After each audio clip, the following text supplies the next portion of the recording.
मुसलमानों को अलहदा वतन का तोहफा देने वाले कायद-ए-आज़म मोहम्मद अली जिन्ना का 148वां यौम पैदाइश मिली जोशो जज्बे के साथ मनाया जा रहा है। बाबा कौम के मज़ार पर गार्ड्स की तब्दीली की पुरवकार तकरीब हुई, जिसमें PMA के दस्ते ने गार्ड्स के फराइज संभाल लिए। वज़ीर आला और गवर्नर सिंध ने भी मज़ार कायद पर हाजिरी दी।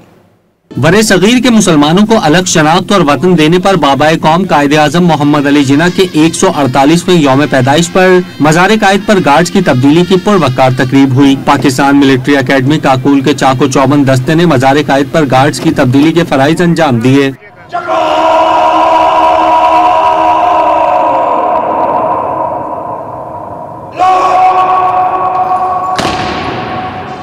वजीर आला सिंध मुराद अली शाह और गवर्नर कामरान टिसोरी ने भी मज़ार कायद पर हाजिरी दी और कब्र पर फूल रखे। पाक बहरिया के दस्ते ने मुअज़्ज़िज़ मेहमानों को गार्ड ऑफ ऑनर पेश किया।